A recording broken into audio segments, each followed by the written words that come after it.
اللہ وحدہ والسلام والصلاۃ علی من لا نبی بعد اما بعد فاعوذ باللہ من الشیطان الرجیم بسم اللہ الرحمن الرحیم۔ جناب صدر، ارباب علم و دانش اور میرے ہم مکتب ساتھیوں، السلام علیکم ورحمۃ اللہ تعالی وبرکاتہ۔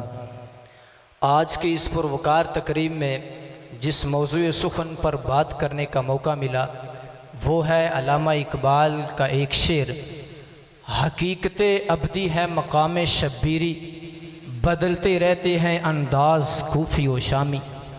جناب صدر، ابتدائے افرینت سے ہی یہ دنیا اسلام اور وحدانیت پر یقین رکھنے والوں کے لیے پھولوں کی سیج نہ تھی۔ قرآن کی پہلی باز گشت کے ساتھ ہی وحدانیت اور توحیدیت کے خوف نے جہاں یہودیت کی نیندیں حرام کر دی، وہیں ایک خدا پر یقین رکھنے والوں کے دلوں کو ہر قسم کے خوف اور ڈر سے بالا تر کر دیا۔ توحید اور خدائے واحد پر غیر متزلزل یقین ہی وہ طاقت ہے جو اس کائنات کی سب سے بڑی سچائی ہے۔ جس کے دلوں میں ایک خدائے واحد پر یقین پختہ ہو جائے، اس کا عزم، حوصلہ، استقامت، بے خوفی اور بے دین قوتوں کا تمام طاقتوں کا منبع ہوتے ہوئے بھی چین و سکون اور راتوں کی نیندیں تک اڑا دیتا ہے۔ ارباب علم و دانش، انسانی تاریخ شاہد ہے کہ زمین کے ہر خطے، قوم، قبیلے اور مذہب کے ماننے والوں میں باضمیر اور غیرت مند پاک باز سپوتوں کی ایک تعداد ہر عہد میں موجود رہی ہے، جنہوں نے اعلیٰ انسانی اصولوں کی سربلندی اور دفاع کے لیے حتی المقدور قربانیاں پیش کرنے سے کبھی بھی احتراز نہیں کیا۔ جناب صدر، صداقت و شجاعت کے اس کاروان کا امام و رہبر، مجاہد فی سبیل اللہ، سرفروش، راکب دوش خیر الانام، امام علی مقام امام حسین کی ذات ستودہ صفات ہے۔ ذات ستودہ صفات ہے اس ذات کے وجود اقدس کے ساتھ نہ صرف ایک ارب سے زائد مسلمانوں کے قلب کی دھڑکنیں وابستہ ہیں، بلکہ ہر غیرت مند انسان کے لیے تا صبح قیامت یہ حماسہ ساز امام الاحرار ہستی عقیدت کا ایک طاقتور مرکز و محور بنی رہے گی۔ جناب صدر، نواسہ رسول امام علی مقام امام حسین کی لازوال قربانی اور حق و باطل کا مارکہ کربلا تاریخ انسانی کا وہ ناقابل فراموش واقعہ ہے جسے کوئی بھی صاحب شعور انسان نظر انداز نہیں کر سکتا۔ جناب صدر، نواسہ رسول امام علی مقام امام حسین علیہ السلام نے حالت سجدہ میں اپنی جان آفرین کے سپرد کر دی، مگر دین اسلام پر آنچ نہ آنے دی۔ آپ کے عزم و استقلال اور ہمت میں آخر وقت تک کوئی تبدیلی نہیں آئی تھی۔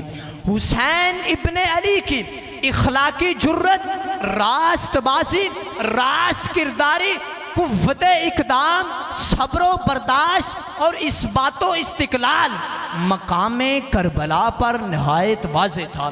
ارباب علم و دانش، حرارت ایمان ہی وہ جذبہ ہے جس سے یزیدیت کے قدم لڑکھڑا جاتے ہیں، اور مقام کرب و بلا تھا، در لہو لہو، زمین زخموں سے چور چور تھی، زمین زخموں سے چور چور تھی، زمین زخموں سے چور چور تھی اور تیروں کی بچھاڑ بھی، مگر پائے استقلال میں کوئی جنبش نہ تھی۔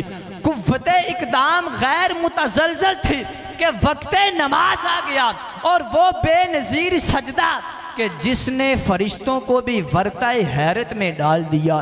امام علی مقام امام حسین کی جبی مبارک طاغوتی قوتوں کے خلاف اپنے رب کے حضور سر بسجود تھی، اور وہ سجدہ جو اب تک امر ہو گیا۔ آقا کریم علیہ الصلوۃ والسلام کے نواسے نے حالت سجدہ میں اپنی گردن کٹائی، مگر اصولوں کے خلاف سودا نہ کیا۔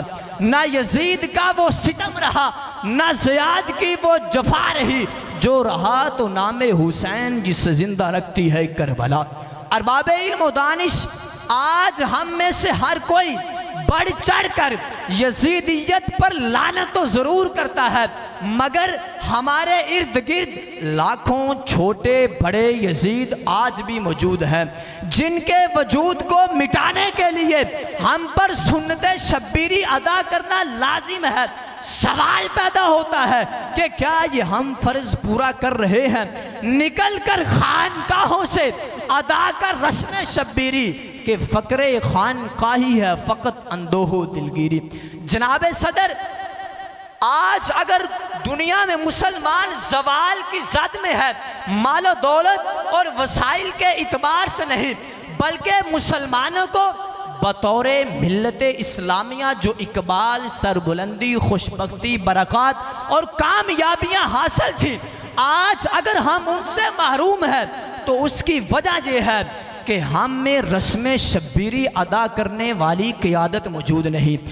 ہماری دنیا بھر میں مسلم قیادت میں یہ اہلیت نہیں کہ وہ یہ اعلان کر سکے کہ دور حاضر میں سب سے بڑا یزید کون ہے، اور پھر بیعت و اطاعت کے سوال پر یزیدیت کے سامنے امام حسین کے انکار کی طرح ڈٹ کر کھڑا ہو جانے والا مسلم حکمران عالم اسلام میں موجود نہیں۔ اگر ہمارے دلوں میں امام حسین کی سچی محبت ہے تو پھر ظلم چاہے امریکہ سے بھی زیادہ طاقتور ہو، ہمارے دلوں میں اس کا خوف نہیں ہونا چاہیے۔